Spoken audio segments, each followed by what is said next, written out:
Hello, everyone. This is a presentation only summation to IEEE Case 2022 conference. Here I will present our published paper, Eco-Driving of Autonomous Vehicles for Non-Stop Crossing of Signalized Intersection. This paper appeared in the 2022 issue of IEEE Transactions on Automation, Science, and Engineering. I'm Dr. Meng from Louisiana State University. This paper is co-authored with Professor Cassandros from Boston University. In this talk, we will focus on the classical EcoND problem, which is short for economical approach and departure. Given the traffic phase and timing information, how can an autonomous vehicle to go beyond the current stop and go driving to achieve stop-free driving? There are many different ways to cross an intersection. You can decelerate, cruise, or accelerate.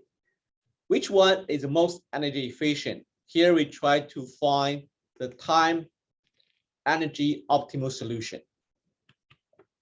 The EcoND solution is made possible by V2I communication, which enables a vehicle to automatically receive signals from upcoming traffic lights before they appear in its visual ring. For example, such a V2I communication system has been launched in Audi cars at more than 4,700 intersections in different cities across the United States by offering a traffic light timer on their dashboard. Here I will show you a clip about the traffic light timer. With a monitored traffic light zone, it requests the light phase information from Audi data servers. If at a red light, the system displays the time until the light turns green. A better informed driver means a less stressed driver. Traffic light information is the first step to an incredibly connected smart city. There's a long list of works which aim to solve the EcoND problem. I'm not going to talk about each paper in details, and I apologize that many excellent works are not able to be shown in the screen. Then I will show you how we solve this problem. In order to produce reliable results for eco-driving problem, it's crucial to include the powertrain dynamics of a controller in design optimization. However, due to the complexity of powertrain dynamics, it's impractical to do so in scenarios like EcoND, which requires real-time calculations. Therefore, we adapt a two-level approach. In the high level, the supervisory controller, it collects endogenous information. For example, the ability of vehicle to accelerate and to brake, and exogenous information. For example, the traffic information and the speed limit. All this information will send to vehicle dynamic controller. The vehicle dynamic controller will calculate a real-time reference speed profile for the powertrain dynamics. In the low level, a PID controller, that is a powertrain controller, is available to the vehicle powertrain dynamics for reference speed tracking. In this presentation, I will only focus on the vehicle dynamic controller development. The EcoND problem can be mathematically formulated in this way. The dynamics of the vehicle are modeled by a double integrator for longitudinal control. It had to satisfy some physical constraints, for example, the minimum velocity, maximum velocity. U mean here, it is less than 0. It means the maximum deceleration. And U max is greater than 0. It means the maximum acceleration. On the road, there are other users may affect the movement of the autonomous vehicle. Therefore, we consider the interference of the preceding human-driven vehicles whose trajectory is given by XP. Therefore, we have to enforce the safety constraints. The right-hand side is the distance between the autonomous vehicle and the preceding human-driven vehicle. The left-hand side, alpha, relates to a dynamic braking distance, for example, the 2-second rule, and beta relates to a static safety distance. That is distance when both vehicles stop. Let's use L to denote the distance to the traffic light and TP, the intersection crossing time. Therefore, we have the spatial inequality constraints. The traffic signals switch between green and red at an intersection. Well, the set of green intervals is TG. This constraint reflects the requirement that the intersection crossing time must belong to a green light interval. The performance contains two parts. The first term is the travel time.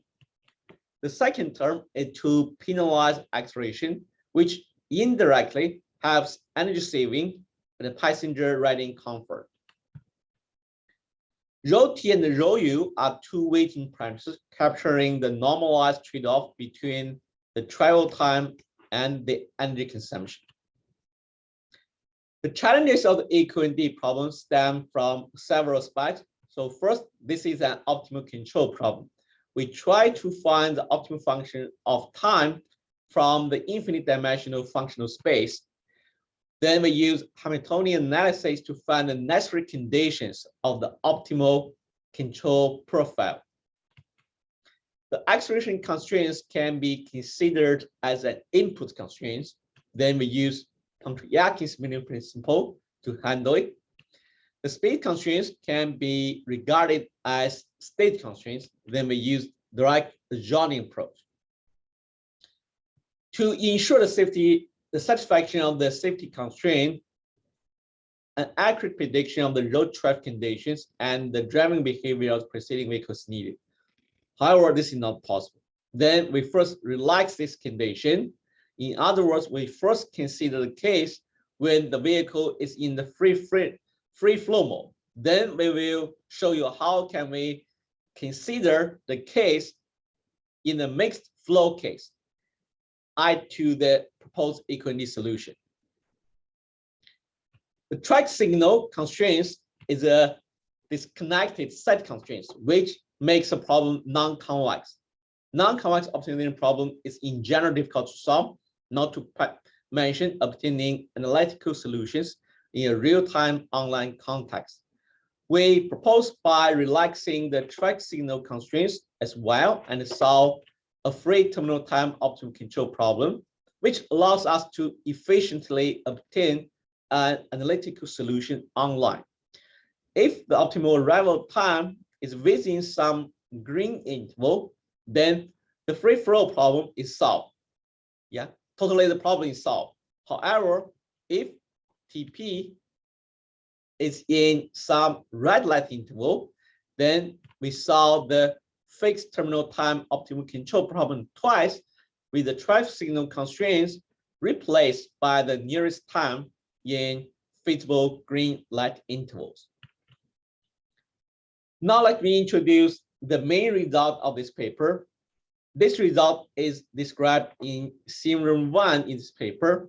The optimal control can be parameterized in this form, and graphically, in the most complex cases, it contains three phases. So the first phase is full acceleration.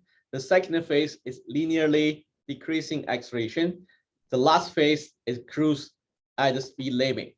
And in some cases, the optimal acceleration profile may start with linear decreasing acceleration or start with cruise at the speed limit, depending on the initial conditions and the other conditions. But now let's consider a case when the optimal time TP obtained in the free terminal time optimal control problem is within some red light interval. So in this case, the candidate's optimal arrival time is either the end of the previous green light interval or the beginning of the next green light interval. If the arrival time is TP and the line, so the vehicle must use less time than the one specified by TP and higher acceleration. Then we will use the result in Theorem 2 to solve the fixed terminal time optimal control problem. When the arrival time is TP bar, in this case, it's a little bit more complicated. Then we have to use the velocity, the initial velocity v0 times the fixed time tb bar and compare it with the distance. If it's the same with L, then we can use a constant velocity. So that's the initial velocity. If it is less than L, then the vehicle must accelerate. Then we can use the result in theorem 2. If the distance is greater than L, then the vehicle must decelerate to reach the intersection while the traffic signal is in its green state. Therefore, we can compare the performance obtained under either one of these two terminal times and select the one with better performance. In both cases, the trial time is fixed. Hence, the objective is to minimize energy consumption. To confirm this, we can plot the optimal performance as a function of terminal time to explicitly determine the optimal terminal time.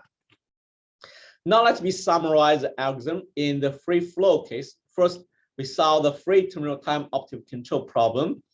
If the time is within some green light interval, then the problem is solved. We get the reference velocity profile. If no, then we solve the fixed terminal time optimal control problem twice, and we compare the performance under different cases. Then we find the optimal acceleration profile. Here it shows the time energy trade-off curve. The left-hand side, that is the blue curve, is the travel time. The right-hand side, the orange curve, that is energy consumption. When we vary rho from 0 to 1. Then one may select an appropriate weight parameter, rho, depending on a particular application of interest. For instance, if energy efficiency is a major concern, the Baker suggests not to select a large value rho, since the energy consumption grows rapidly as rho approaches to 1. On the other hand, a small rho is unlikely a good option, since rho increases from 0 to 0.7, the travel time is significantly reduced by over 42%, while the energy consumption increased by only less than 5%. It's noteworthy that both curves show different trend around the circled area. This is because the vehicle has reached the speed limit. When rho is further increased, the maximum acceleration is included in the energy consumption, then the energy cost surges. Here, this video shows a comparison of the EQND solution and the baseline scenario from a bird's eye view.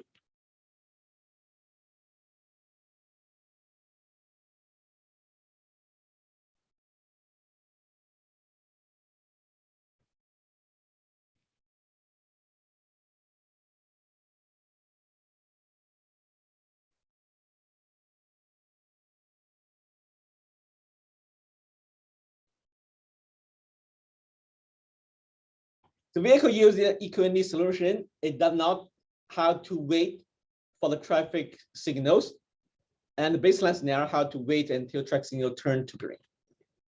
So in this scenario, the performance of travel time is improved by over 30%, and the fuel consumption is reduced by less than 5%. The fuel consumption is calculated using Weiss model. So that is a Simulink model calibrated using real vehicle data, that is 2016 Audi e-tron hybrid electric vehicle.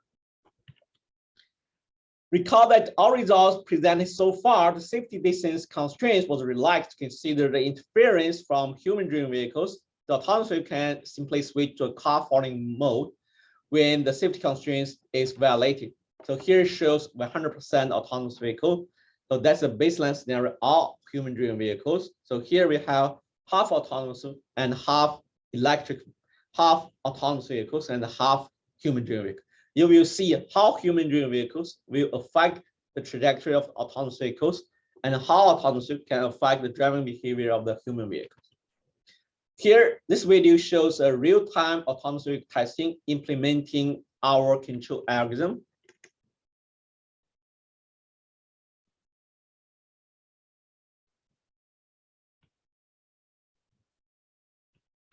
The last page is the concluding and some future works. Thank you for your attention.